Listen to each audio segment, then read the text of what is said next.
ఓ ఏంది ఇది నాకు అర్థం కాల. సపోర్ట్ చేసుకో చంద్రబాబు, మాకేం అభ్యంతరం లేదు. అన్యాయం అనలేని వాడివి నువ్వే ఉప ముఖ్యమంత్రివే, నీకు చంద్రబాబుకి తేడా ఏంటని అడుగుతా ఉన్నా.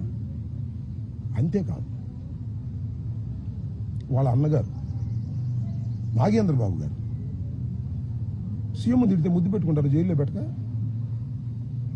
అన్నాడు. అయినా అంబటి రాంబాబు కాపును ఆపాదిస్తారేంటి అంటే నేను కాపును కాదనమాట, వాళ్ళే కాపులు అనమాట. ఏమండి అంబటి రాంబాబు కాపును ఆపాదిస్తారేంటి? కాపును కదా నేను. సందర్భం వచ్చినప్పుడు కాపుల కోసం గొంతెత్తిన వాడిని అని కూడా మనవి చేస్తున్నా. మీరు గొంతులు మూసుకున్నారయ్యా. నువ్వు మీ తమ్ముడు పవన్ కళ్యాణ్ చిరంజీవి గొంతెత్తాడు, గుర్తు చేస్తున్నా.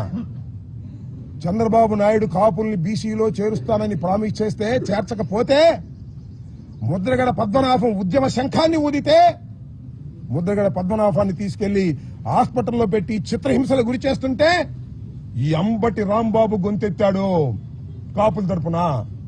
నేను కమ్మ ద్వేషిని కాదు, నా కులం తరపున గొంతెత్తాను. నువ్వు ఇచ్చిన ఆ వాగ్దానాన్ని నెరవేర్చలేదని ముద్రగడ పద్మనాభం ఉద్యమం చేస్తుంటే హైయత్తులో మీటింగ్ పెట్టాం. మహానుభావుడు దాసరి నారాయణరావు గారు వచ్చాడు, చిరంజీవి గారు వచ్చారయ్యా. చిరంజీవి గారు మీ అన్న చిరంజీవి గారు వచ్చాడు. మీ అందరూ ఆయన గొప్పతనంతోనే మీరు మనుషులయ్యారు.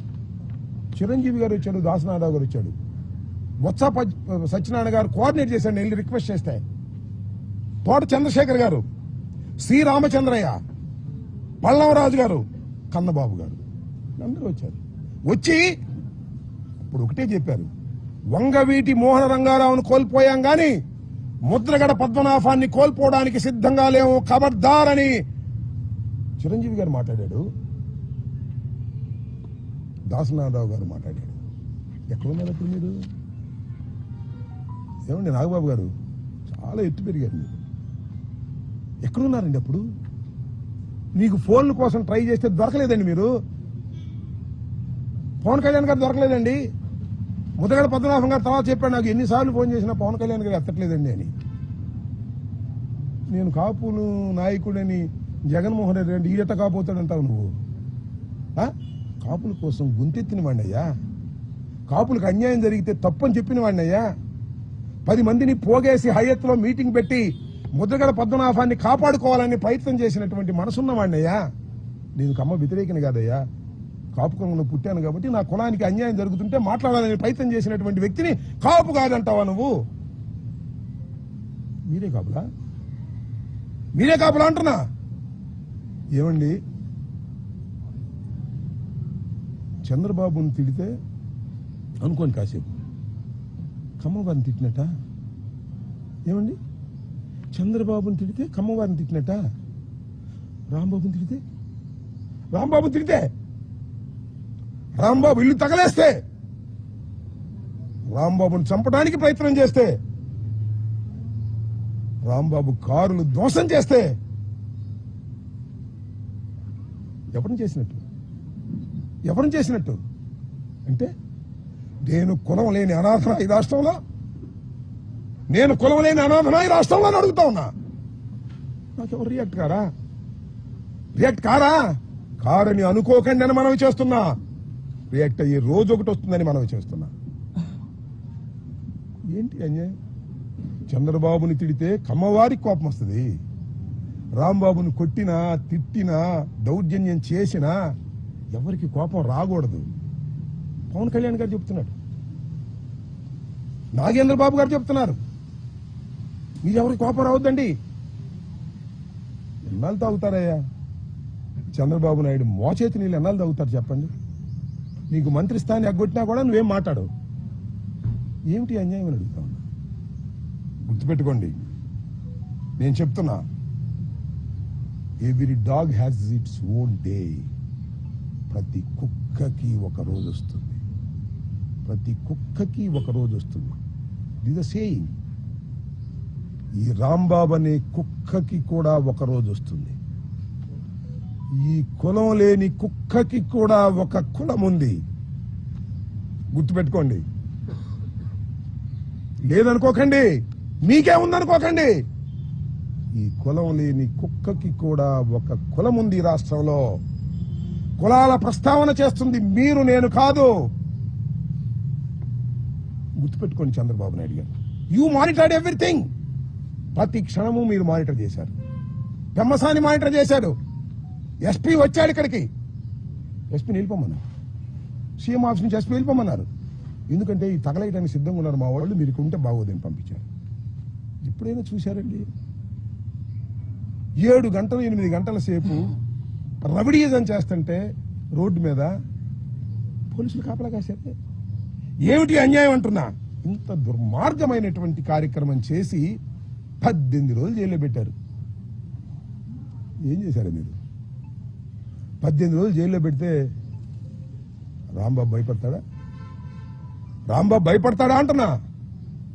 89లో రాజకీయాల్లోకి వచ్చిన వాడిని, విద్యార్థి దశ నుంచి రాజకీయాల్లో ఉన్నవాడిని, అనేక ఆటుపోట్లు ఎదుర్కొన్నవాడిని.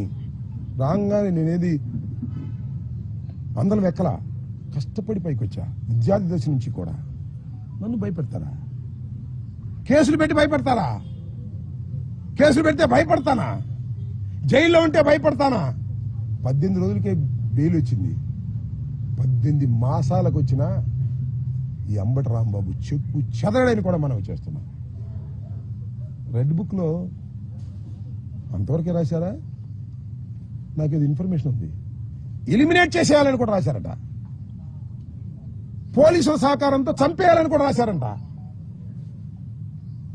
లోకేష్ నాయకత్వంలో, చంద్రబాబు నాయకత్వంలో పోలీసుల సహకారంతో చంపైనా చంపేస్తారు.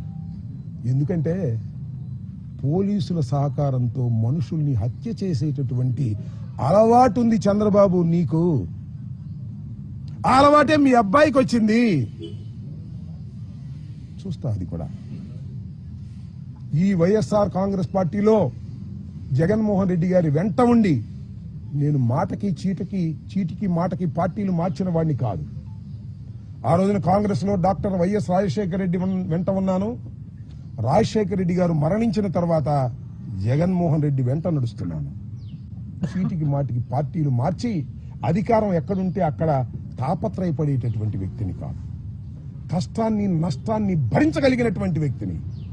ఎప్పుడు హంసతూలిక తల్పాల మీద ఉండాలనుకోవటంలా మట్టి గెడ్డల్లో కూడా ఉండాలనుకుంటున్నా. జైల్లో నేల మీద ఉండాలనుకుంటున్నా. నన్ను ఏం చేస్తారు మీరు? కేసు మీద కేసు పెట్టారు. ఉండాలి ట్విస్ట్. బెయిల్ రాగానే ఇంకో కేసు పెట్టారు. దానిలో బెయిల్ రాగా ఇంకో కేసు పెట్టారు. ఎన్ని పెట్టుకుంటారే? సంవత్సరం అటు పెట్టుకుంటారా? రాజమండ్రిలో చెప్పొచ్చా ఇల్లు వస్తానన్నా, అటు అనకూడదు సార్. జైలు దగ్గర ఇల్లు వస్తాను అనకూడదు అన్నారు. ఈ 5 సంవత్సరాల్లో మళ్ళా పంపిస్తారా లోకేష్?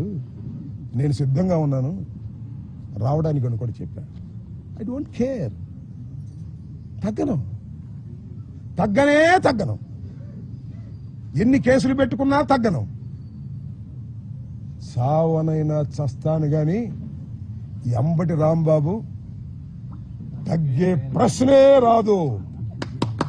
చంపితే చస్తా, బ్రతికుంటే సాధిస్తా, చంపేస్తే సమాధి సాధిస్తా. చంద్రబాబు గుర్తుపెట్టుకో. భయపడే ప్రశ్న ఉద్భవించదని కూడా ఈ సందర్భంగా నేను చెప్పదలుచుకున్నా. ఎంత దారుణమండి, ఎంత అన్యాయం అండి. ఎవరండి వీళ్ళందరూ? నాకు అర్థం కాదు. నల్లపాటి సిఐ లేదు, పట్టాపురం సిఐ, ఇద్దరు పర్యవేక్షణలో. ఇక్కడ ఒక్క విషయాన్ని నేను మీకు చెప్పదలుచుకున్నా ఈ సందర్భంగా. అది కూడా నేనన్న మాటలు కాదు. మొన్న తిరుపతిలో ఒక సమావేశం జరిగింది. ఏం సమావేశం అది? పద్మ వికాసం అంటే బీజేపీ వాళ్ళ మీటింగ్. దానిలో బీజేపీ ఎమ్మెల్యే గారు ఆదినారాయణ రెడ్డి గారు పాల్గొన్నాడు. మీరు చూసే ఉంటారు పత్రికల్లో. ఆదినారాయణ రెడ్డి గారిని కాళహస్తి ఆనంద్ అడిగాడంట, ఎలా ఉందండి ఈ ప్రభుత్వం అని. అప్పుడు ఆయన ఏం చెప్పాడంటే, ఆయన చెప్పిన మాటలు నేను చెప్పిన మాటలు కదా సుమా. గజ్జల మల్లారెడ్డి గారు కవి. ఎన్టీ రామారావు గారు ప్రభుత్వం ఉన్నప్పుడు గజ్జల మల్లారెడ్డి గారిని ఒక ఆయన అడిగాడంట, ఎలా ఉందండి ప్రభుత్వం అని. ఎన్టీ రామారావు గారి ప్రభుత్వం కమ్మగా ఉంది అన్నా. ఇది కూడా అంతే. చంద్రబాబు నాయుడు గారి ప్రభుత్వం కమ్మ